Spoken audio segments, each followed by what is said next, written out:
My name is Carrie, and I am 56 years old. Looking back, I realize I dedicated my entire life to raising my daughter Sarah alone after her father left us when she was just 7. For 18 years, we were inseparable, a team against the world. At least that's what I thought, until she moved back home after college. Nothing prepared me for the day my own child would stand in my living room and scream those words that shattered my heart. Go away, or I'll call the police. Let me know where you're watching from and hit that subscribe button as I share how my daughter's rejection led to the most empowering decision of my life. Life before Sarah moved back in was peaceful. After 30 years of teaching English at Minneapolis South High School, I had finally settled into a comfortable routine. My modest 3-bedroom home in the suburbs wasn't fancy, but it was mine paid for with decades of careful budgeting and extra summer school sessions. The garden I'd cultivated in the backyard had become my pride and joy, especially the rose bushes that bloomed spectacularly every summer. When Sarah graduated with honors from the University of Minnesota with her marketing degree, I couldn't have been prouder. I sat in that audience with tears streaming down my face, remembering the little girl who used to practice her spelling words at our kitchen table. The world was her oyster, and I believed all those late nights, helping with homework and sacrificing vacations to pay for tutors, had finally paid off. "Mom, it's just temporary," Sarah had assured me when she asked to move back home after graduation. "The job market is brutal right now, and I need to save up before I can afford my own place." Of course, I said yes without hesitation. What mother wouldn't? Our relationship had always been close, and I envisioned evenings spent catching up over dinner, sharing stories about our days, just like when she was younger. I even cleared out my home office to give her more space, moving my grading work to a small desk in my bedroom. The first few weeks seemed fine. Sarah spent her days sending out resumes and networking, often dressed in the professional wardrobe I had helped her purchase for interviews. But slowly things began to change. Dishes piled up in the sink despite our agreement to share household chores. Laundry that I used to do only for myself now multiplied with Sarah, expecting her clothes to be washed and folded without offering to help. "Sarah, honey, could you please clean up the bathroom after you use it?" I asked one morning, noticing the wet towels on the floor and makeup smears on the counter. "I'll get to it later, Mom. I'm really stressed about this interview," she replied, barely looking up from her phone. Later never came. I tried to be understanding. Job hunting is stressful and rejection is hard to take. But as weeks turned into months, I began to wonder if I was enabling behaviors that would harm her in the long run. Then came James. Sarah brought him home one evening without warning, a tall young man with an intensity in his eyes that made me uneasy. His handshake was limp, and he barely maintained eye contact when I introduced myself. "James and I met at a networking event," Sarah explained, though something about the way she said it felt rehearsed. That first dinner was uncomfortable. James answered questions with one-word responses and spent most of the meal texting under the table. When I asked about his career plans, his vague answer about exploring entrepreneurial opportunities set off alarm bells in my teacher brain. I'd heard similar creative phrasing from students who were avoiding the truth. After he left, I gently expressed my concerns to Sarah. "You're just being overprotective, Mom." She dismissed me with an eye roll I hadn't seen since her teenage years. "James is brilliant. He's just misunderstood." A week later, Sarah approached me while I was grading papers in my makeshift bedroom office. "Mom, would it be okay if James stays over sometimes?" she asked, trying to sound casual. "It's hard for us to get time alone, and his roommates are always around." My instinct was to say no immediately. I was raised with traditional values about unmarried couples sharing rooms, but I also recognized that Sarah was an adult, and I wanted to respect that. "I'm not entirely comfortable with it," I admitted, "but I understand you're grown up now.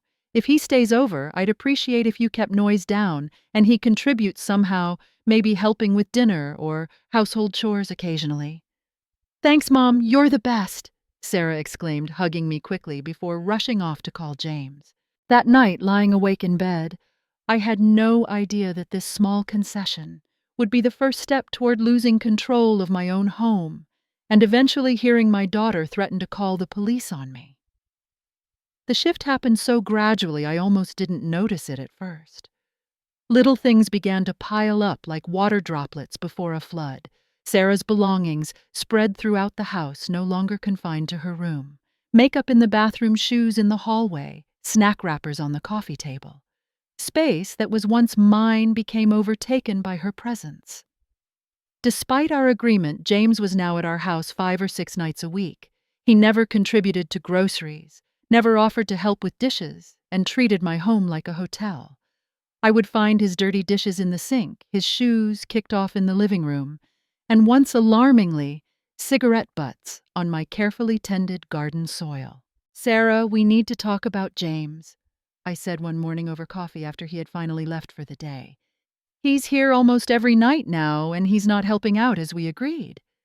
"He's going through a tough time right now, Mom," Sarah defended immediately. "His business venture is taking longer to launch than expected." "What exactly is this business venture?" I asked, realizing I still had no clear picture of what James actually did for a living. Sarah became evasive. "It's complicated. You wouldn't understand the tech industry anyway." That dismissal stung. I might be from an older generation, but I wasn't incapable of understanding business concepts. After 30 years of teaching, I prided myself on being a lifelong learner. As weeks passed, Sarah became increasingly secretive. She started taking phone calls in whispers on our back porch. Her phone was perpetually in her hand, and she guarded it jealously, turning the screen away whenever I walked by. This wasn't the open, honest daughter I had raised. One afternoon, while Sarah was out, I went into her room to collect laundry, as I had always done. Under her bed, I discovered several empty liquor bottles, hidden from view. Sarah had never been a heavy drinker during her college years, at least not that I was aware of. The discovery troubled me deeply. That evening I confronted her gently. "I found some empty bottles in your room," I said. "I'm not trying to invade your privacy, but I'm concerned." Sarah's face immediately flushed with anger. "You were snooping through my things. I'm 25 years old, Mom. What I do is none of your business." "I wasn't snooping," I explained. "I was collecting laundry like I always do. And when you're living in my home, certain things are my business, especially if they involve alcohol." "God, you're so controlling," Sarah snapped. "No wonder Dad left." Her words hit me like a physical blow. Sarah had never used her father's abandonment as a weapon before. I retreated to my bedroom without another word, tears stinging my eyes. Later that night, I overheard Sarah talking to James on the phone through her bedroom door. "My mom's being completely ridiculous," she was saying. "So controlling and outdated. She doesn't understand how things work nowadays. No, don't worry, she'll get over it. She always does." The casual dismissal in her voice broke something in me. When had my sweet, considerate daughter become this person who spoke about me with such contempt? The next day, I called my sister Barbara, the only person who had seen Sarah grow up as closely as I had. "I don't know what to do, Barb," I admitted. "It's like I don't even recognize her anymore." "Carrie, I hate to say this, Barbara responded after listening to everything. "But it sounds like you're enabling her. Sarah's treating your home like a free hotel, and you like the maid service. What incentive does she have to grow up and take responsibility?" "But she's my daughter," I protested weakly. "I'm supposed to help her." "There's a difference between helping and enabling," Barbara said firmly. "One supports growth, the other prevents it." That conversation stayed with me especially as I reviewed my bank statements that evening and realized how much my retirement savings had dwindled since Sarah moved back in. The grocery bills had doubled, the utility costs had increased, and I had even slipped her cash several times when she claimed her job search expenses were mounting. For the first time, I began to wonder if my love for my daughter was actually harming both of us in the long run. 3 months after Sarah moved back in, what had begun as minor irritations evolved into serious problems that kept me up at night.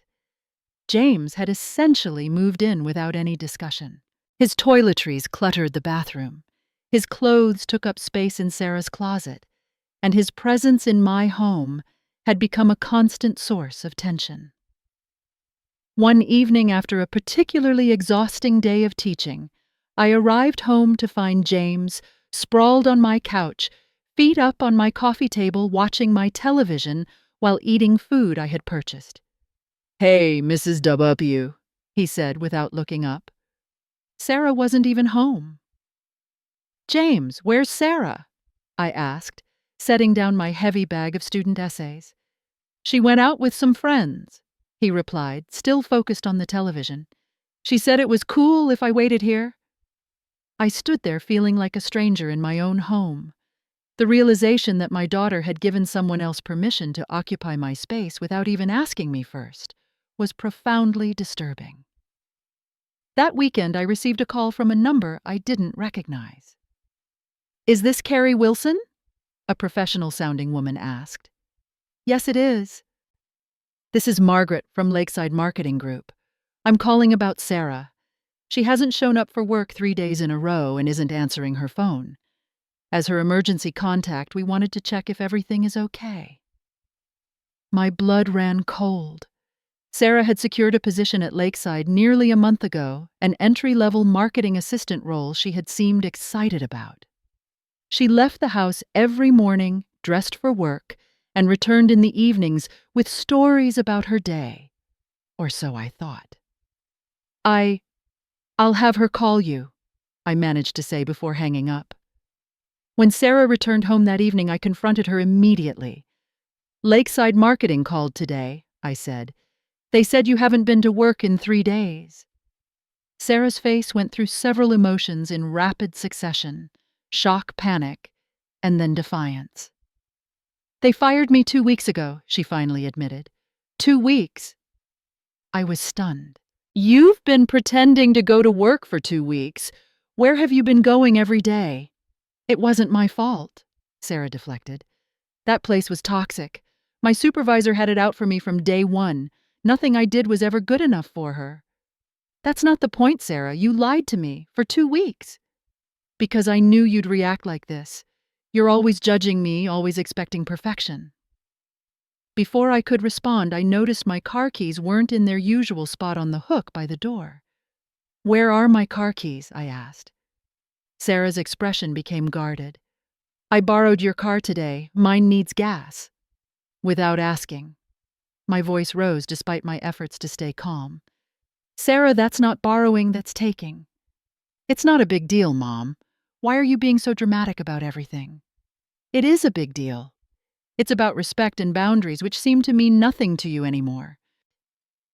Later that evening, when I went to use my car to pick up groceries, I discovered a large scratch along the passenger side that hadn't been there before.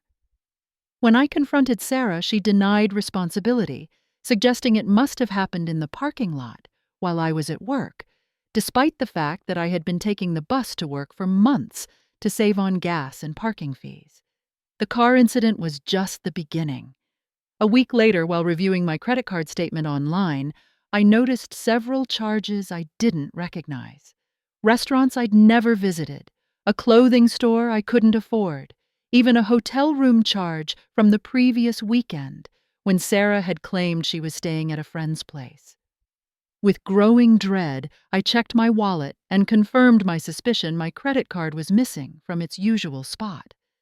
Sarah had taken it without asking and had been using it freely. That night, I barely slept.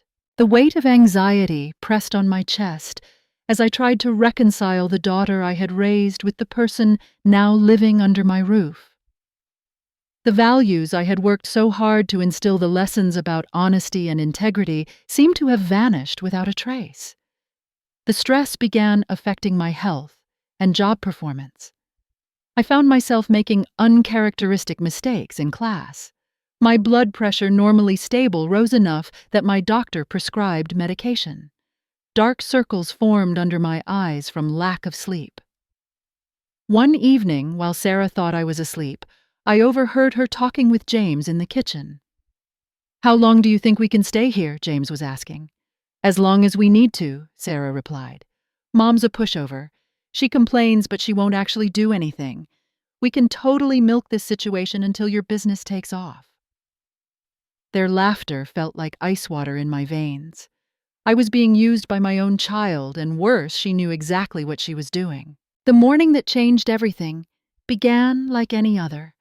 I got up early, prepared for school, and left a note for Sarah reminding her about the job fair at the community college that afternoon.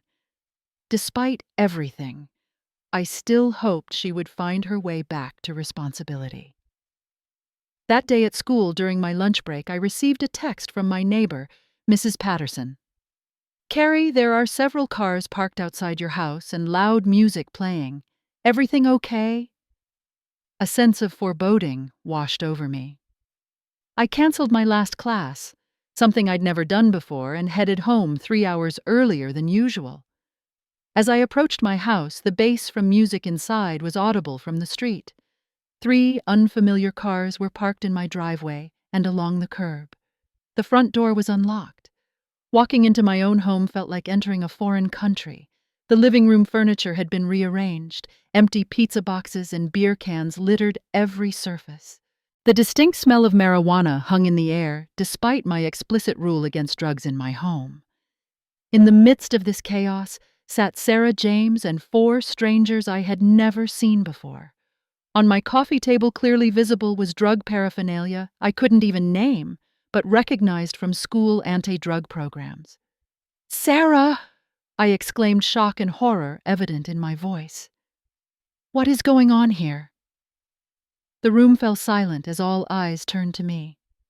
The strangers looked nervous, but Sarah and James exchanged annoyed glances. "Mom, why are you home so early?" Sarah demanded, making no move to explain or apologize for the state of my house or the illegal activities clearly taking place. "I live here, Sarah. This is my house," I stated firmly, trying to keep my voice from shaking.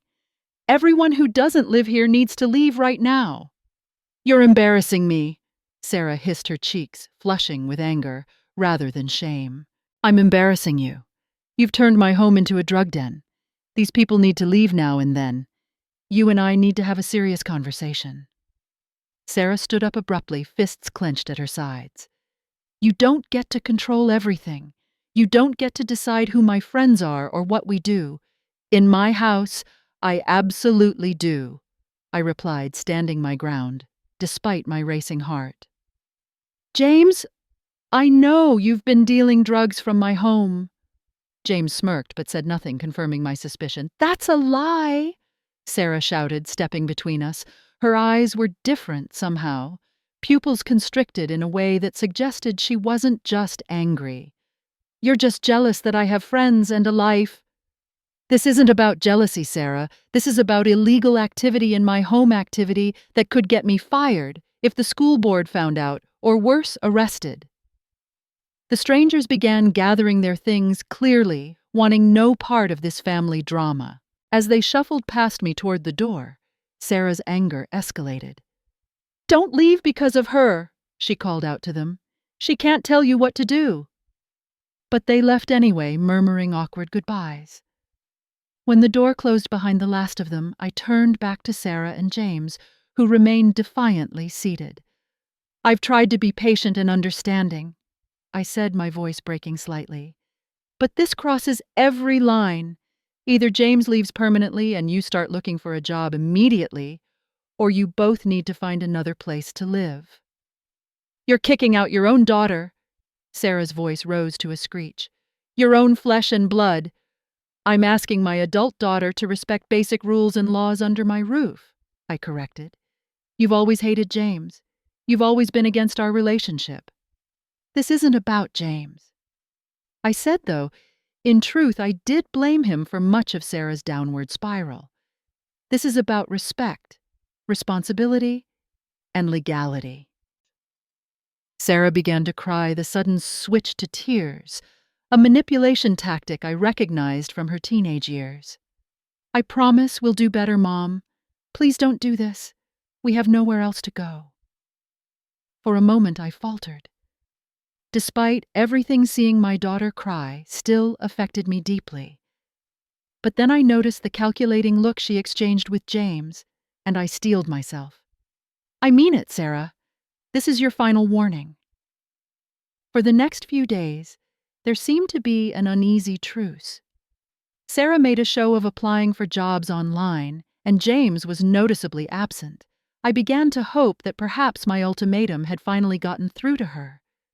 Then one afternoon, about a week later, I came home early again due to a faculty meeting cancellation.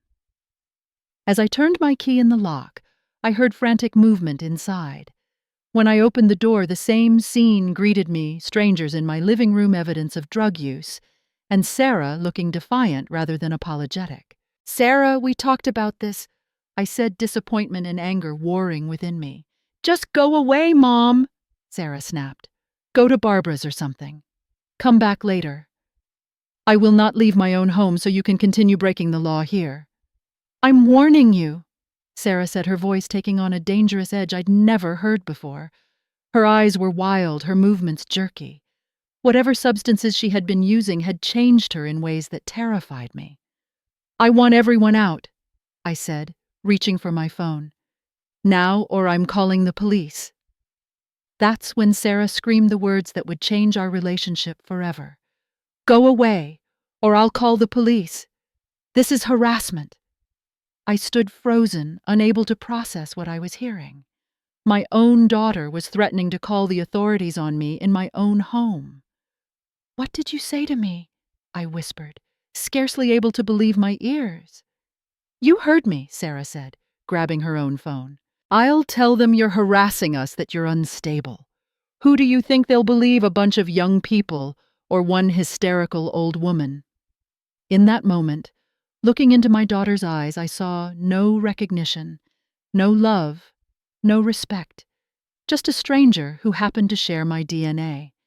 Without another word, I turned and walked out of my own front door, tears streaming down my face. Sitting in my car outside my house, keys in the ignition, but going nowhere, I experienced a moment of absolute clarity. Memories flashed before me like scenes from a movie, working 2 jobs, when Sarah was young to keep us afloat after her father left. The countless nights I'd spent helping with homework, instead of pursuing my own interests. The vacations never taken so college fund contributions could be made instead. "What am I doing?" I whispered to myself, hands gripping the steering wheel so tightly my knuckles turned white. The answer came with surprising certainty. I was enabling destructive behavior. I was allowing myself to be used and disrespected. I was sacrificing my well-being for someone who viewed my love as weakness to be exploited. A strange sense of calm settled over me as I made my decision. I started the car and drove directly to my sister Barbara's house. "Can I stay with you for a few days?" I asked when she opened the door, taking in my tear-stained face with concern. "Of course," she said without hesitation, pulling me into a hug. "What happened?" I told her everything, the words pouring out like water through a broken dam. Barbara listened without interrupting, her expression moving from shock to anger to resolve. "You're not going back there until things change," she stated firmly. "And by change, I mean really change, not just Sarah making promises she won't keep." "I know," I said, and I truly did. "I think I need to sell the house." The words surprised even me as they left my mouth, but once spoken, they felt right. The house had become a battleground, not a home. It held too many painful recent memories now. The next morning, instead of calling in sick to school as I might have done before I went to work with renewed purpose, during my planning period I made a call to Susan Blake, a real estate agent whose children I had taught years ago. "Susan, it's Carrie Wilson. I'm interested in selling my house. How soon can we meet?" "Carrie, wonderful to hear from you. I could stop by after school today if that works." That afternoon, Susan walked through my house making notes and asking questions about the property. I explained that I needed a quick sale and would be purchasing a smaller place with the proceeds. The market is hot right now, Susan assured me. Your house is in a desirable neighborhood, and despite needing some cosmetic updates, it has good bones. We could list it by next week. I signed the listing agreement that same day, feeling both terrified and liberated. Over the next few days staying at Barbara's, I executed my plan with methodical precision. First, I consulted a lawyer about my rights and obligations regarding Sarah. Despite living with me, she had never signed a lease or contributed to the mortgage, which simplified matters legally.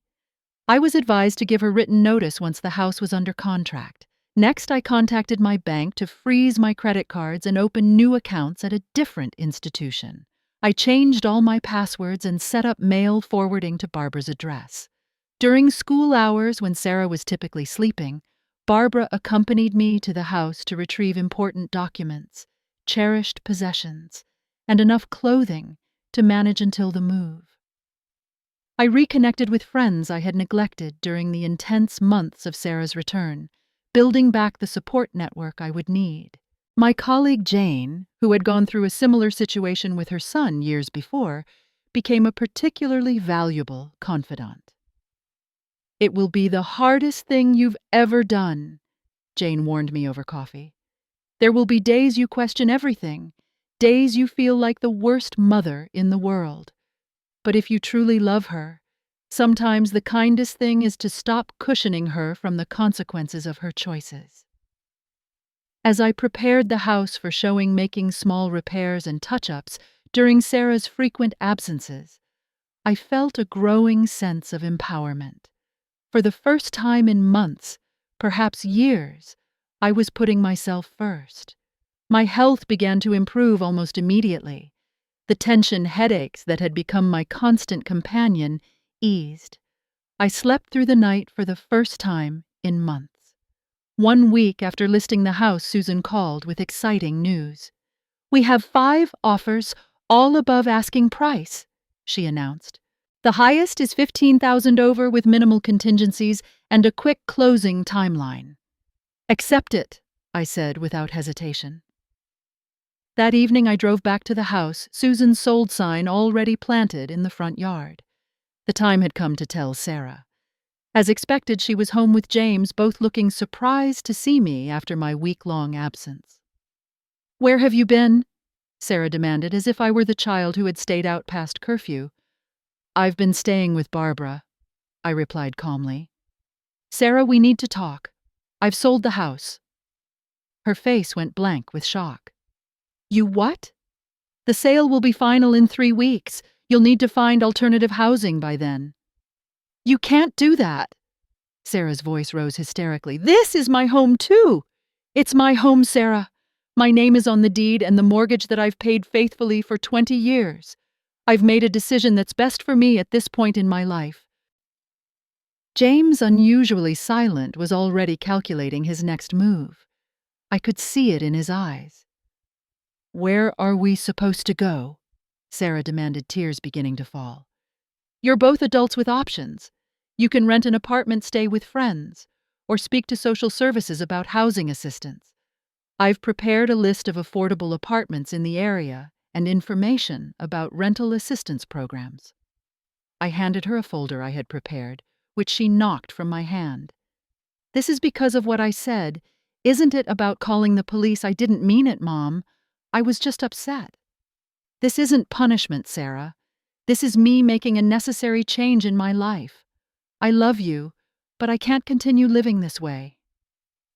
For the next 3 weeks, Sarah cycled through every emotional tactic in her arsenal. She raged, she pleaded, she made lavish promises of change, she tried to make me feel guilty with stories of potential homelessness. When none of that worked, she enlisted relatives to call me, painting herself as the victim of a cruel, uncaring mother. Through it all, I maintained my boundary with a strength I didn't know I possessed. I offered practical help with the transition, including contributing to the security deposit for an apartment if she found one, but I remained firm on the timeline and the finality of the decision. In the end, Facing the reality of the situation, Sarah and James found a small apartment across town. The day they moved out was both heartbreaking and relieving. Watching the daughter I had raised pack her belongings into James's beat-up car, I questioned myself one last time. Was I doing the right thing? Then I remembered her words, "Go away, or I'll call the police." And I knew that this painful separation was necessary for both of us. 1 week later, I closed on a lovely one-bedroom condominium closer to my school, using part of the proceeds from the house sale to boost my depleted retirement account. As I unpacked my first box in my new home, my phone rang. It was Sarah. "Mom," she said, her voice small and tear-filled. "Our electricity got shut off because we couldn't pay the bill. Can you help us just this once?" The old me would have rushed to her rescue. The new me took a deep breath. "I can help you research assistance programs," I offered. "But no, I won't be paying your electricity bill. That's your responsibility now." The silence on the other end spoke volumes. 1 year later, I barely recognized my life in the best possible way. My condominium had become a true sanctuary decorated exactly as I pleased with no consideration for anyone else's preferences. The small balcony overflowed with container plants, a more manageable version of the garden I'd once tended.